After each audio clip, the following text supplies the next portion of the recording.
You think you've seen crazy movies before. But what if I told you there's a film where Nazi zombies ride flying sharks, hijack commercial airplanes, and turn passengers into human sushi, thousands of feet above the ground?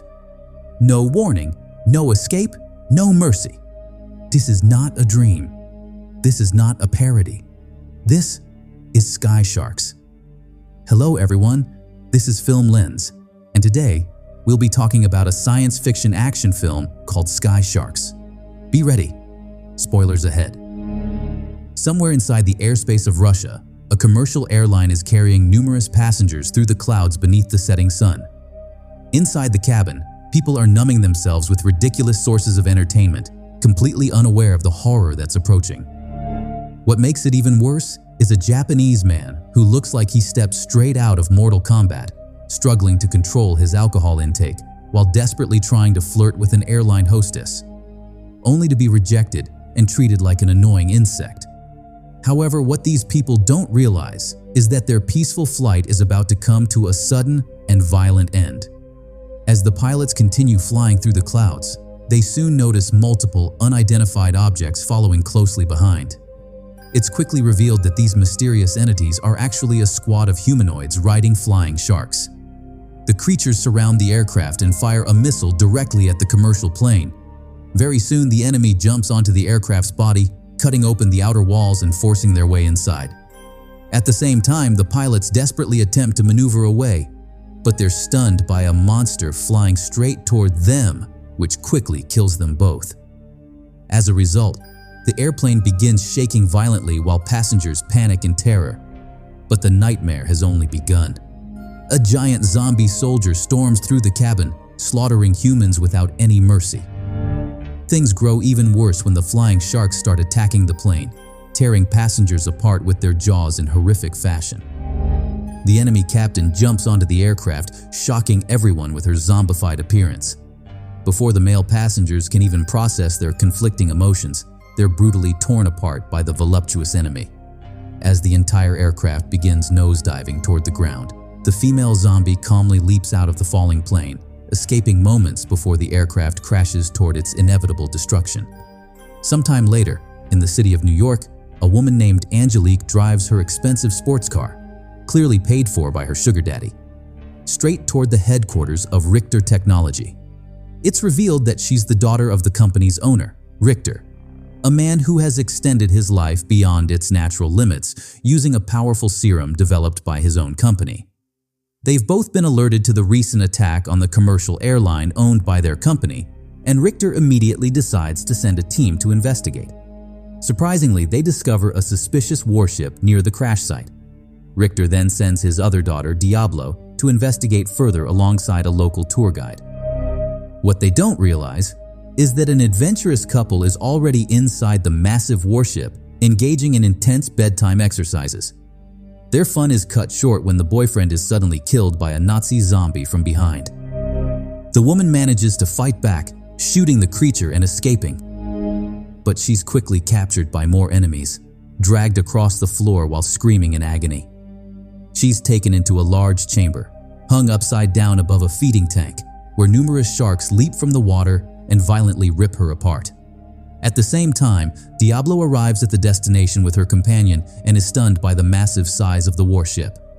When they reach the base of the structure, Diablo chooses to venture forward alone, sneaking inside the mysterious vessel that may hold answers to the airline attack. Inside, she discovers countless World War II weapons, revealing that the ship has been hidden for decades.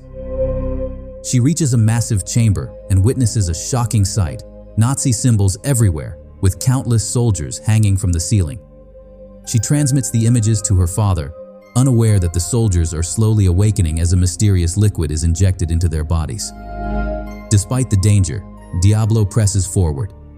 She's attacked by zombie soldiers but manages to fight back, killing several of them. However, even more soldiers begin returning to the base. Flying sharks land on the platform as Diablo is ambushed by the enemy captain, who injects her with an unknown liquid, yet spares her life. Diablo barely escapes, leaping from the warship and clinging to a nearby cliff. As the base sinks beneath the ice, she realizes that more flying sharks are already heading toward nearby cities. Back with Richter, Diablo returns mostly unharmed but begins suspecting her father. The Nazi serums are disturbingly similar to those developed by Richter's own company. The realization hits hard. This isn't coincidence, it's legacy. But before Diablo can process it, her body begins to betray her. The serum inside her reacts violently. Her veins darken, her muscles convulse. She collapses to the floor, screaming in agony as her body mutates out of control. The transformation is brutal, unnatural, proof that this technology was never meant to be used on humans. When Diablo finally regains consciousness, the pain hasn't faded, but her resolve has hardened. She confronts Richter. Cornered, with no way left to lie, Richter finally reveals the truth. During World War II, he worked for Nazi Germany alongside the infamous Dr. Hans. Together, they developed K7B, a chemical designed to turn ordinary soldiers into regenerative, long-living monsters. Soldiers who wouldn't die. Soldiers who could be rebuilt. The serum could even be vaporized and deployed across battlefields to resurrect fallen troops. Hans didn't stop there. He engineered biomechanical flying sharks, living weapons built to dominate the skies, combining flesh, steel, and terror into a single, unstoppable force. Before the project could be completed, the Allies invaded. Chaos erupted. Hans fled into the shadows. Richter refused to abandon his work. He was shot, left for dead. But Richter survived by injecting himself with the serum. After the war, he exposed his research in exchange for freedom. The world believed he had paid his debt. Over time, he reinvented himself, eventually building one of the largest technology companies on Earth. But the past never stayed buried. Now, Richter's creations have returned. Zombie soldiers rise, flying sharks flood the skies. Cities fall into chaos as civilians are massacred across the globe. Militaries respond with everything they have: jets, missiles, entire fleets. And still, they fail. The sharks adapt. They cloak themselves, vanishing mid-air, striking without warning. Humanity begins to lose hope. A desperate plan is formed. A powerful solar pulse is designed to disable the shark's invisibility. Flights worldwide are grounded, all except one. A single civilian aircraft, deliberately kept airborne as bait. Passengers board, smiling, laughing, completely unaware they're flying straight into a slaughter. The attack comes without warning. Flying sharks tear through the clouds. Nazi zombies crash onto the plane. Pilots are killed. Panic erupts. Then the weapon appears. A massive rotating chainsaw tearing through the aircraft, shredding metal and flesh alike, turning passengers into human sashimi. The military fires the counterweapon.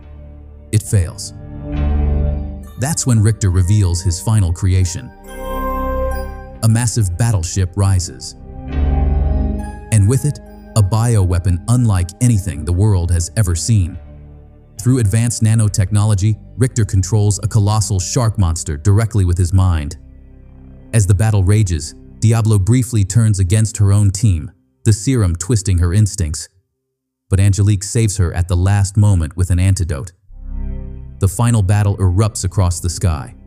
Richter's monster tears through the flying sharks. Missiles detonate. Explosions rip through the clouds. Bodies rain down from the heavens like falling sushi. Against impossible odds, humanity survives. In the end, Richter is forgiven by his daughters. The man who helped create the apocalypse walks away from the battlefield and retires in peace. But the war is far from over. A former colleague is still alive, and somewhere in the shadows, countless zombie soldiers are still being created. So now I want to ask you something. If you lived in a world where Nazi zombies and flying sharks could attack at any moment, would you trust the man who created them to save humanity? Let me know your thoughts in the comments below. And if you enjoyed this breakdown, don't forget to like, subscribe, and stay tuned for more cinematic madness. I'll see you next time.